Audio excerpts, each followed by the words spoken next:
He raised his champagne glass and smiled like a man who had never lost a night's sleep over anything, and I thought, this is the moment. I had waited 23 years for it. I had carried the proof in a manila envelope tucked inside my winter coat pocket, right against my ribs, so close I could feel it every time I took a breath. And standing there in that banquet hall in Savannah, Georgia, surrounded by 300 people in their finest clothes, I finally understood why I'd held on to it for so long. Not for revenge, for truth. But let me go back to the beginning, because none of this makes sense without it. I was 41 years old when my husband died. His name was Ray. He was a sheet metal worker, and on a Tuesday morning in October, a scaffolding collapse at a construction site in Chatham County took him from me and from our daughter, who was 9 years old at the time. The company said it was an accident. They said the structure had been inspected and cleared. They sent a woman in a gray blazer to our house with a folder of paperwork and a check for $18,000 and a handshake I didn't want. I remember sitting at my kitchen table after she left, staring at that check. $18,000. For a man who had worked 30 hours of overtime every month for 8 years because we were trying to pay off the house before our daughter started college. $18,000 for a man who made me coffee every single morning and left the pot on the warmer because he knew I was always running late. I didn't cash it. Instead, I went back to work. I had a nursing license that I'd let lapse when our daughter was born, so I renewed it. I took refresher courses at night, and I got a job at Memorial Health University Medical Center. Days were brutal. I was on my feet for 12 hours at a stretch, and I came home to a little girl who needed help with homework and a hot dinner, and someone to sit beside her when she had nightmares. I did both. There was nobody to help me. My own mother had passed 2 years before, and Ray's family lived out in rural Alabama and had enough trouble of their own. My neighbor, a retired school teacher named Mrs.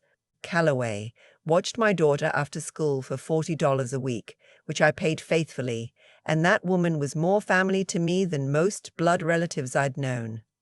I named my daughter Elise after my grandmother. She grew up knowing what it cost, not because I told her. I never sat her down and gave her a lecture about sacrifice, but she saw. She saw me come home with my feet swollen and my back aching.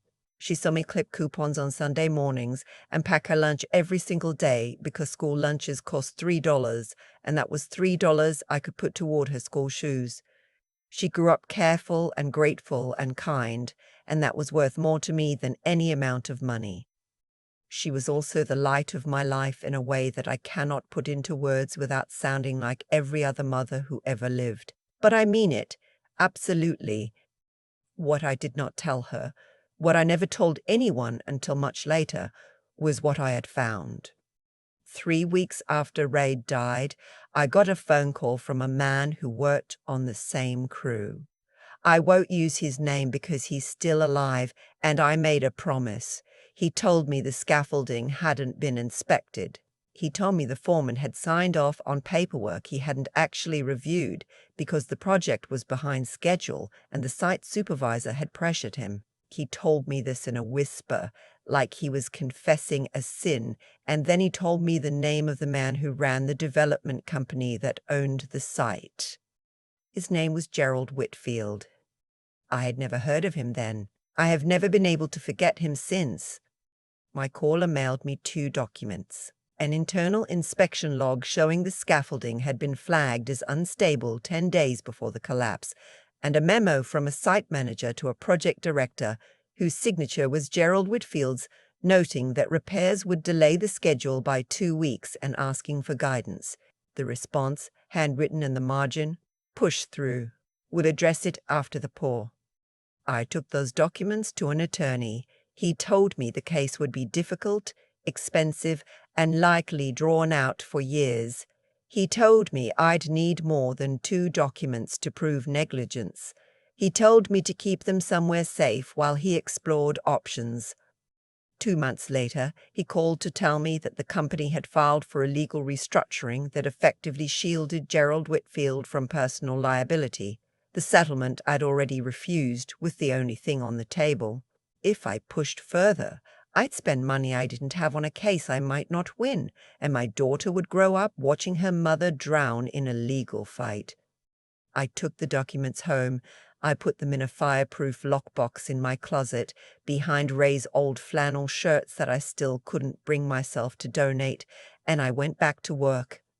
I told myself it wasn't over. I told myself the right moment would come. Elise grew up. She was a good student. Not flashy, not the valedictorian type, but steady and determined. She got a partial scholarship to Armstrong State and worked 20 hours a week at a coffee shop to cover the rest. She studied business administration. She graduated on a warm May morning, and I sat in the bleachers with a little paper fan, and I cried so hard that the woman sitting next to me offered me a tissue and asked if I was all right. I was more than all right. I was watching 23 years of early mornings and double shifts and skipped vacations walk across the stage in a cap and gown. She met him the following spring.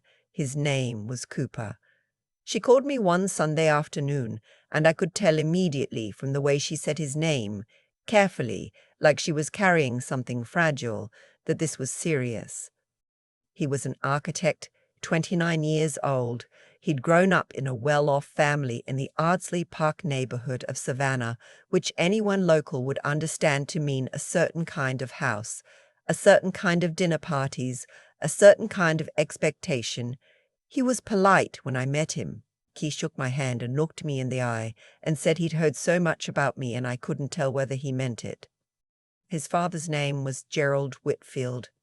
I want you to understand what it felt like to hear that name. I was standing in my kitchen holding a dish towel when Elise told me she mentioned it casually, the way you mention a fact about someone's family that you assume is ordinary, and my hand gripped that dish towel so hard my knuckles went white. I didn't say anything, not then. I told myself it might not be the same man. Savannah is a city of almost 150,000 people, but the neighborhood, the age, the development background Elise had mentioned, I knew.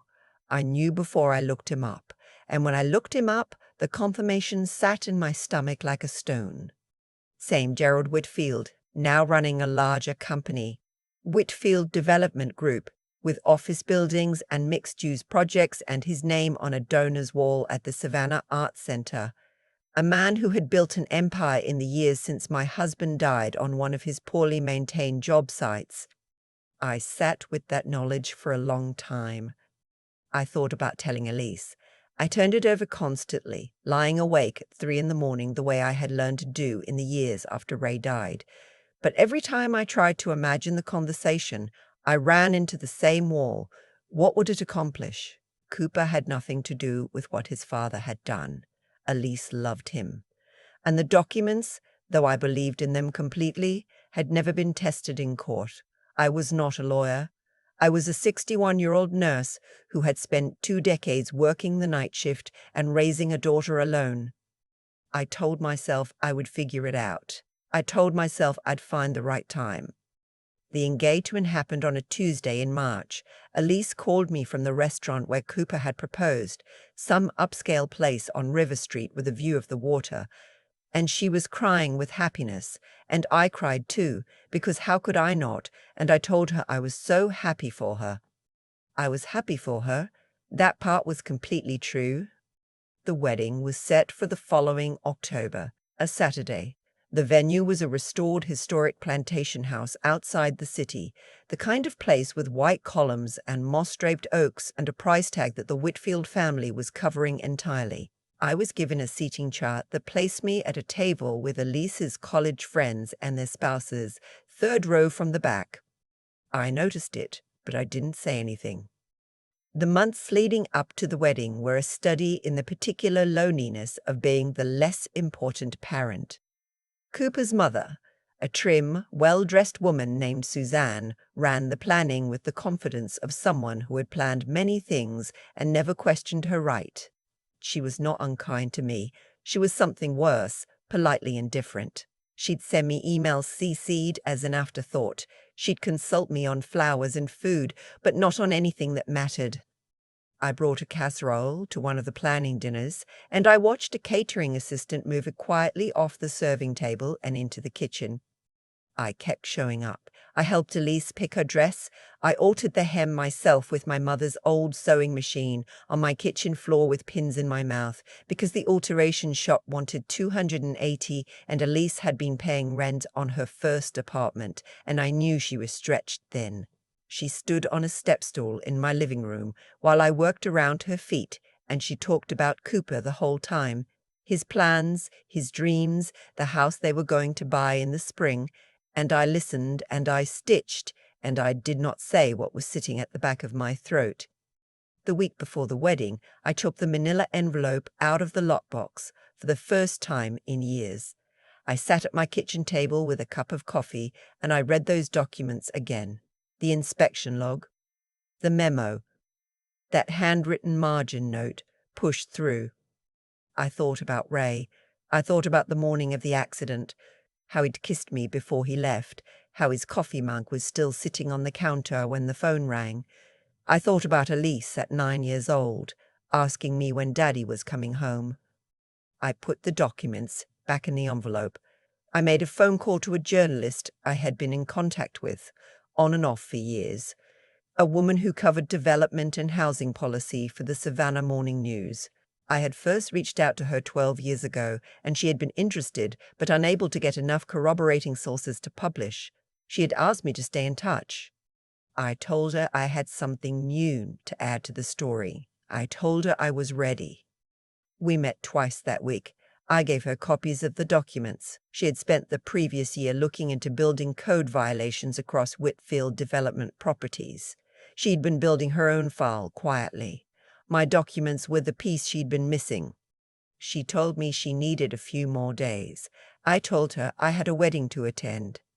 The ceremony was beautiful, I want to say that honestly.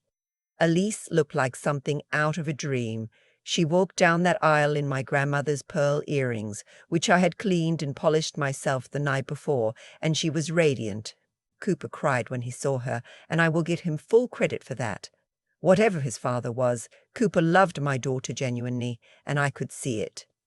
I sat in my assigned seat, third row from the back.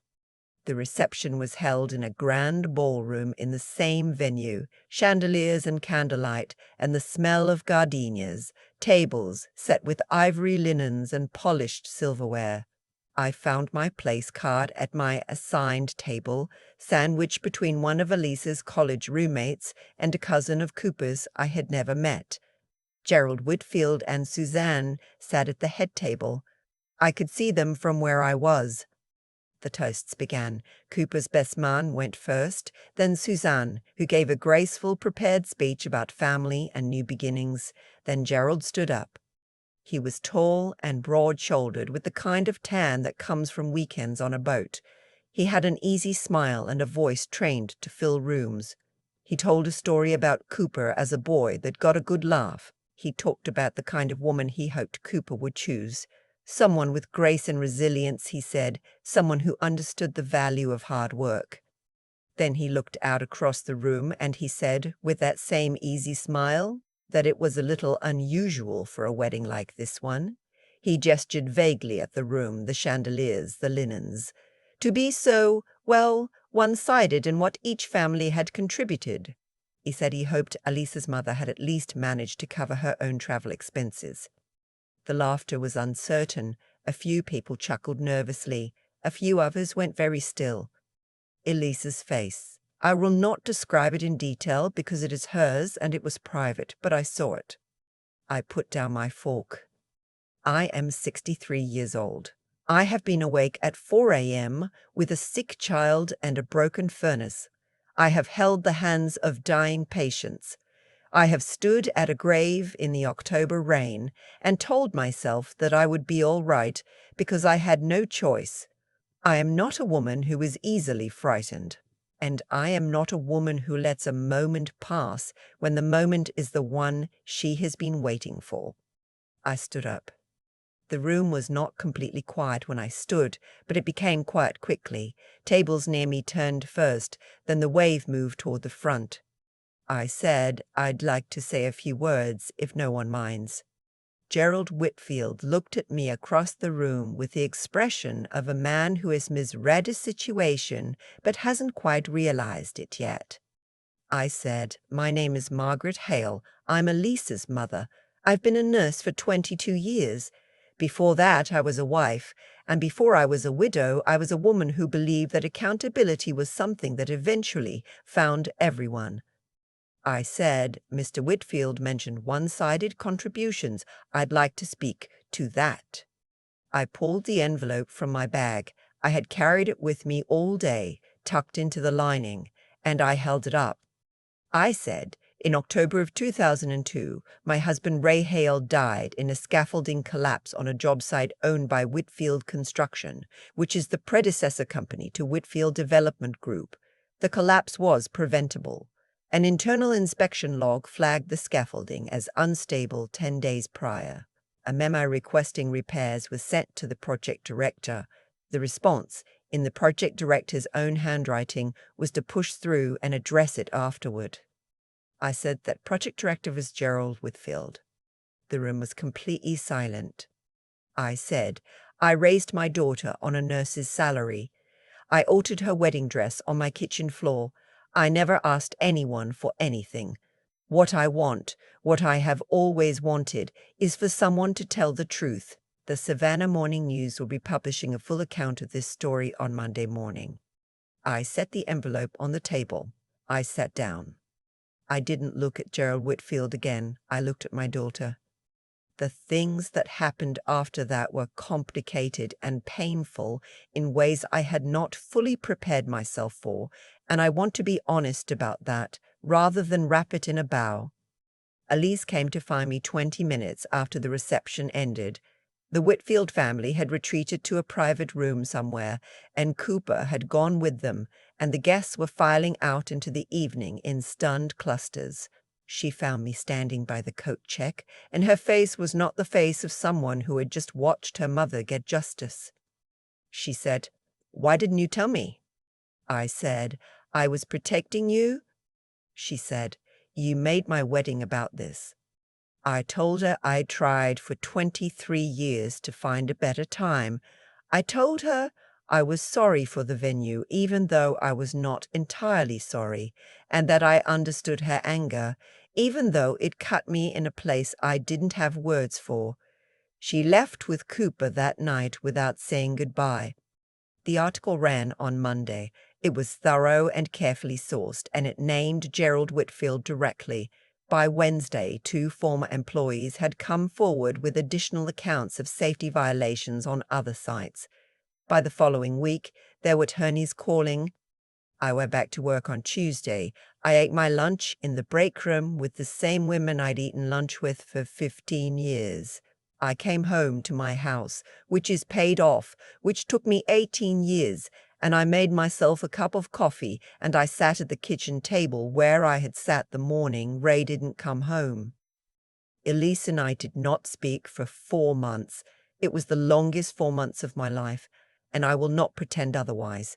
Every Sunday I reached for my phone and put it down again. I thought about calling 100 times. I thought about writing a letter. I thought about driving to her apartment and sitting on the steps until she opened the door. I didn't, because I knew that some things have to be come to in their own time, and crowding the door doesn't make it open faster. She called me on a Tuesday evening in late February. She didn't say hello first. She said, "Cooper's father is facing a civil lawsuit from 3 other families who lost someone on his sites." I said, "I know." She said, "I've been thinking." I said, "I have too." There was a long silence, and then she said, "I wish you'd told me before." I still wish that. I said, "I know. I'm sorry for how it happened." She said, "But I understand why you were angry for so long." I said, "I wasn't angry. I was waiting." She came over for dinner that Sunday. She brought Cooper. He shook my hand at the door the same way he had the first time, looking me in the eye, And this time I could see that he meant it, that something in him had shifted, some resorting of who he thought I was. We ate pot roast and store-bought rolls, and we talked carefully around the edges of things for most of the meal. Before he left, Cooper said, "I didn't know any of it. I want you to know that." I told him I believed him. I do. Gerald Whitfield's company settled with 2 of the 3 families that year. The legal and reputational damage cost him the City Arts Center donorship and 2 development contracts. Whether any of that amounts to real justice for what happened to Ray, I honestly cannot say. I have stopped waiting for the kind of justice that feels complete. What I have instead is this. My daughter calls me every Sunday now, sometimes twice. She had a son 8 months after the wedding. My grandson, who has Ray's exact same ears and his habit of tilting his head when he's listening hard to something. And she brings him over on Saturdays so I can take him to the park and watch him chase the ducks at the fountain. I still wear my wedding ring. I don't plan to take it off. There are people who have told me, since the story came out, that I was brave. I don't think that's quite right. Brave is when you're afraid and you do it anyway. I wasn't afraid that evening in the banquet hall. I had been carrying those documents for so long that setting them down felt less like courage and more like finally putting down something very heavy. My husband deserved better than what happened to him. He also deserved to see his daughter get married and to hold his grandson and to drink bad coffee at the kitchen table on Saturday mornings. He deserved all of that, and he didn't get it. And there is no civil lawsuit and no newspaper article and no moment of public reckoning that changes that particular fact. But he is not forgotten, not by me and not by a little boy who has his ears, who stands at the duck pond on Saturday mornings looking very serious about the whole operation, the way his grandfather always did about the things that mattered most. That's what I carried all those years, not anger, not a plan. Just the knowledge that eventually, if you wait long enough and hold on tightly enough, the truth finds its way to the surface, like water, like light. Like everything Ray ever tried to teach me about what it means to keep going. I keep thinking about that lockbox in my closet. 23 years behind Ray's flannel shirts that still smell like him for longer than I want to admit. People ask me sometimes if I regret waiting that long, and I never know how to answer that honestly without sounding either like a saint or a fool. The truth is, I didn't wait because I was patient. I waited because life didn't give me the luxury of falling apart. When you're a single mother with a 9-year-old and a nursing license, you let lapse and a mortgage that doesn't care what kind of grief you're carrying. You don't get to stop moving. That's not strength in any grand sense. That's just Tuesday. But I think there's something real in what those years taught me, and I'm still turning it over. Gerald Whitfield built an empire. He put his name on buildings and donor walls, and he stood in a banquet hall and smiled like a man who had never once been asked to answer for anything, and for a long time that looked like winning. I won't pretend it didn't sting, driving past a Whitfield development sign on the way to a 12-hour shift. It stung. I'm not going to dress that up. What I've come to understand, though, is that the kind of person who writes push-through in the margin of a safety memo and then goes on to live comfortably for 2 decades, that person isn't actually getting away with it. They're just deferring the cost. Every choice accumulates. Every ignored warning, every corner cut, every person treated as expendable, it compounds quietly, the way debt does, until the day it doesn't.